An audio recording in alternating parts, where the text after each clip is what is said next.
Well, this leads to a harder view that, when we talk about God creating all, or God being all being one, and so forth, all that is, all that ever was, all that ever will be.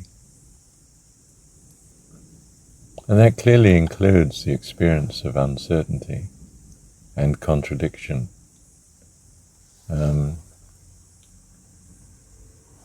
He is the man that's a self-contradiction as much as he is a God that is no self-contradiction.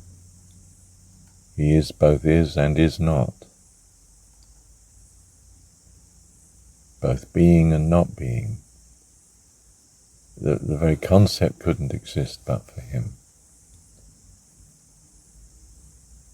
And what we're saying there is that there's something fundamental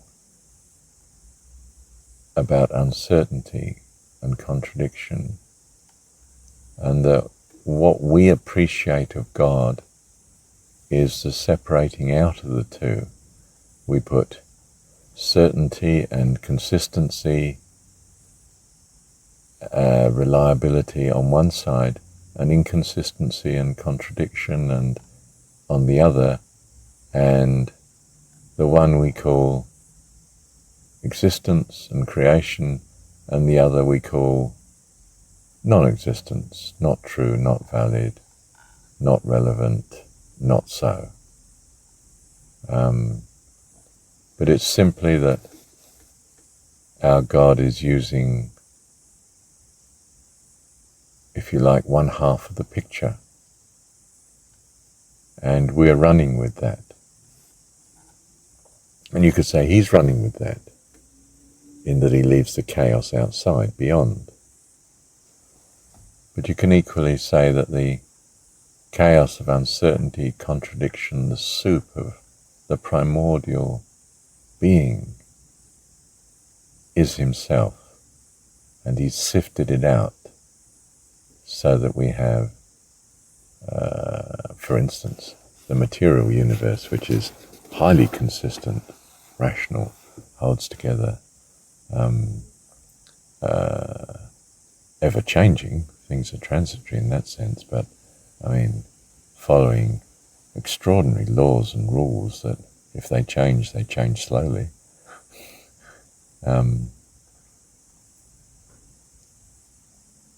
when we get contradictions, we get annihilations, and things no longer exist. They vanish, or at least their structure does, and their usefulness does. And it becomes a thing of the past. He's past and present and future. What is time? Time is a separating out of these and a procession through them, such that we experience time as if it were a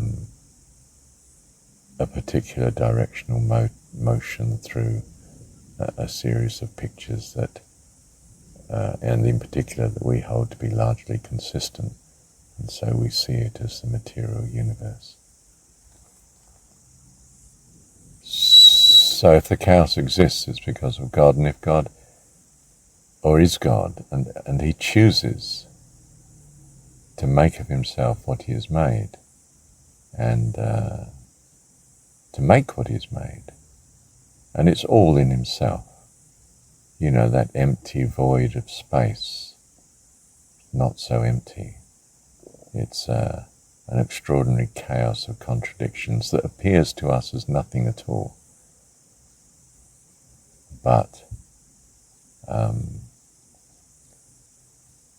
seems to have features, and therefore that it has existence. How can nothing have existence? Is it in some sense the very fabric of God, from which he chooses to manifest what we see as wonderful and consistent and magnificent?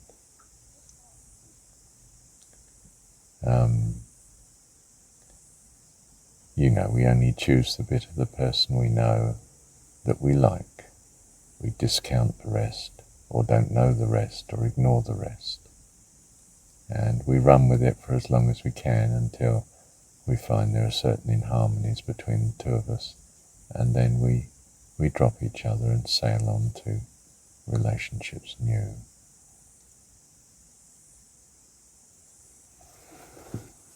That's not a very positive view of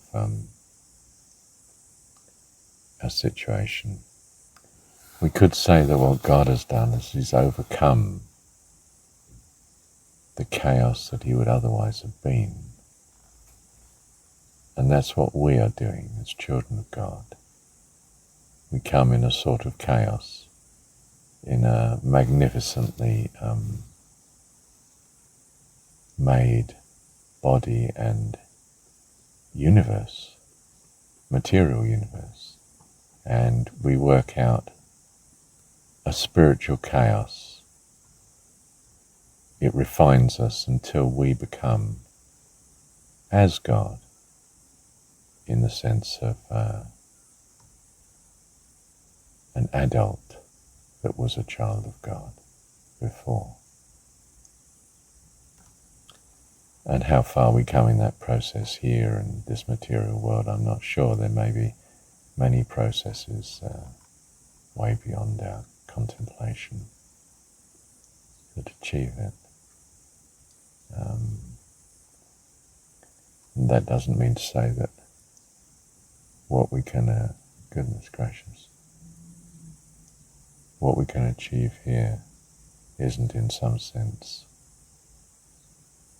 in a major way, absolutely wonderful when you break through it, perhaps making us ready for the next step, which is yet again even more staggeringly wonderful. I don't know, it's beyond my comprehension, but not beyond my hope, not beyond my imagination in a way. Or yours, of course.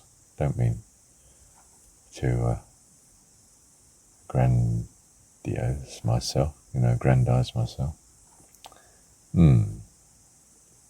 Thank you, Heavenly Father. Let me add a note here, personal in passing, that I did 3/4 of an hour of Kriya this morning. I wonder if it's instrumental in these thoughts. Not that it was at the time, as far as I know. I wouldn't have seen this coming. In fact, if anything, this was inspired by reading this book by a chap called Stephen Batchelor, and it's called After Buddhism. And, my ideas are not my own. I'm not claiming that. They're just ideas that come. They might come out of a book. They might come straight from God.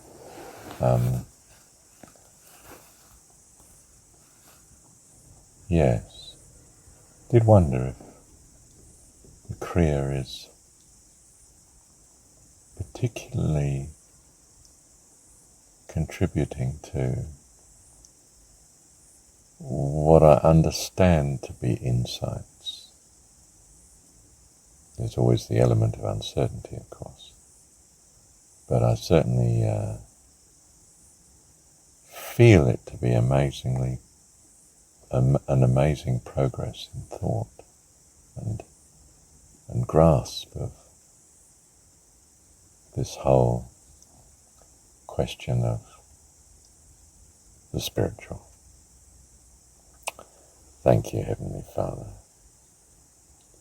Thank you, Heavenly Father. Hey, I went to, for the first time, a eurythmy class. That's Rudolf Steiner's expression of feelings by bodily movements. I mean, they present it as expression of sounds and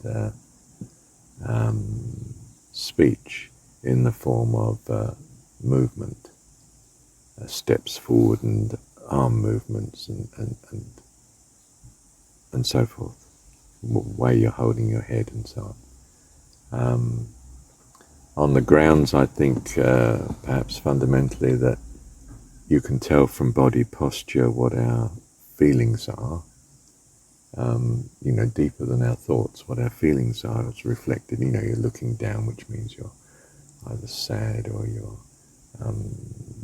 not wishing to make eye contact, you're not in quite agreement with, or not owning up to, and so forth.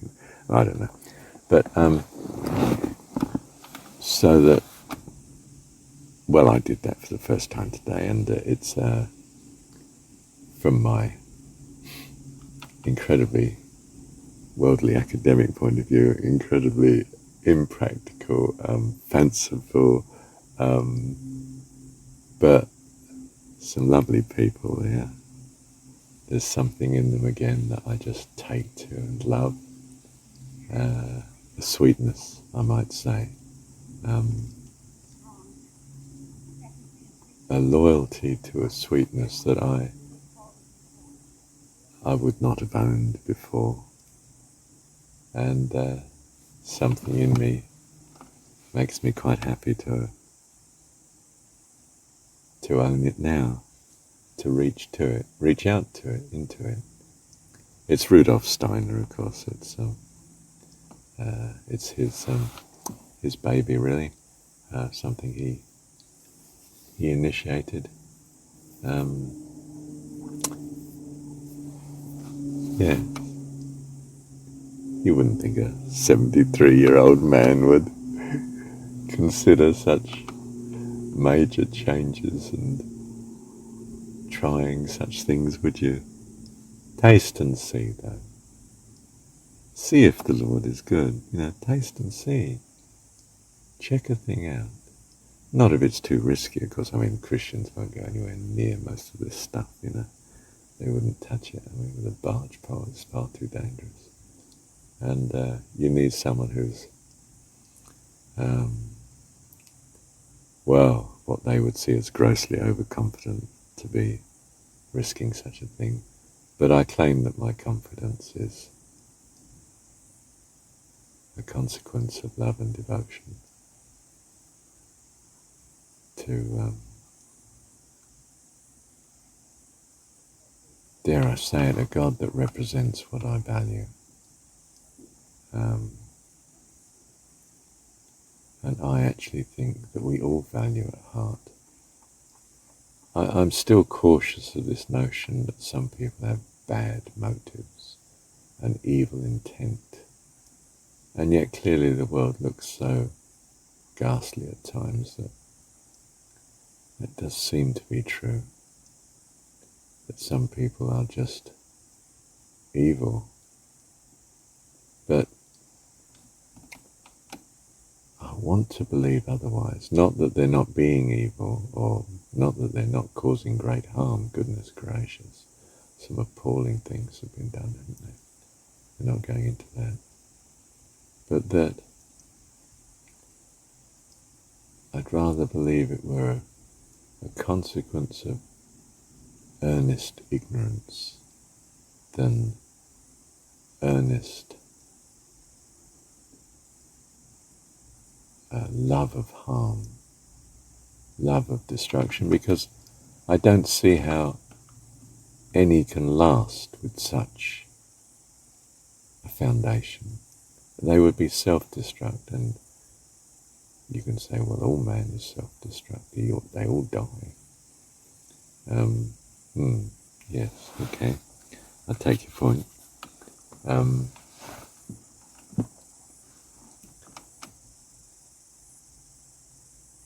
But our trust is that, our trust is actually that there is a life eternal, that the life we're actually of, who I really am, is not dominated by my performance and part that I'm playing in this material world. This material world is simply serving such to put me on track in some eternal spiritual way. That's my ideal, isn't it? That's my hope. It's a hope that in a sense is so important to me. it seems pointless to me to be pursuing any other hope. You know, if the others are in fact reality, well, we're nowhere. You know, we're just a flickering candle and gone. Eat, drink and be merry, for tomorrow we die, you know. That does not appeal to me at all. So in the uncertainty, I show what I value, don't I? Thank you, Heavenly Father.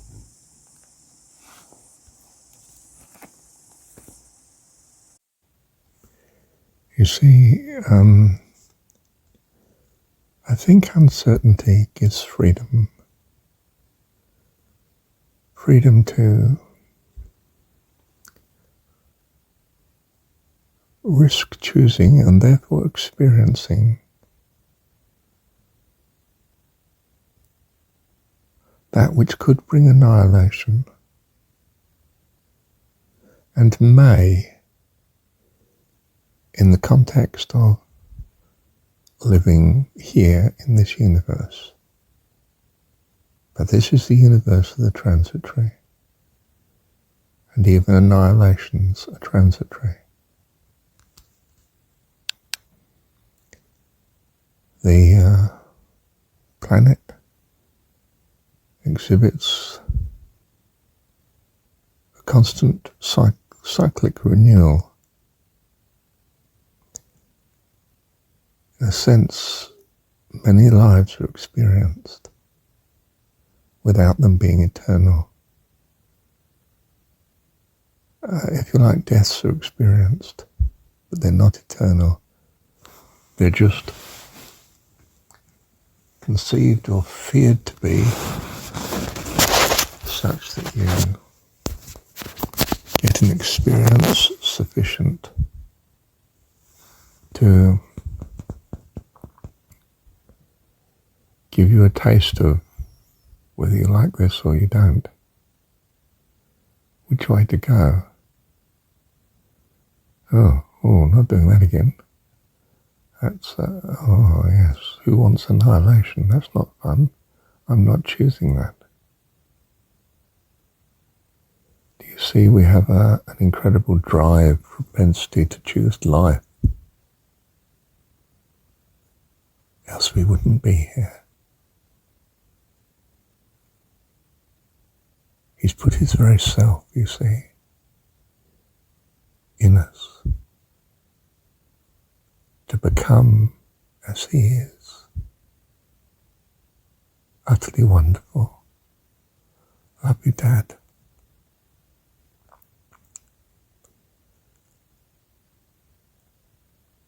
I'm tempted to say this is what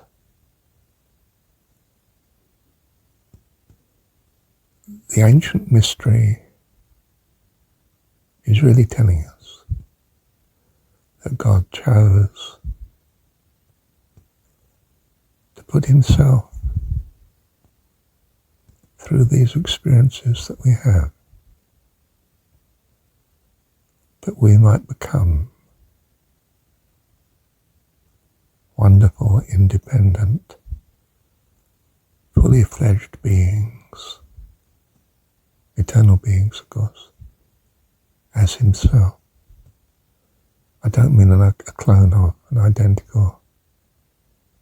I mean as wonderful, and of course in harmony, or else it would be a nightmare.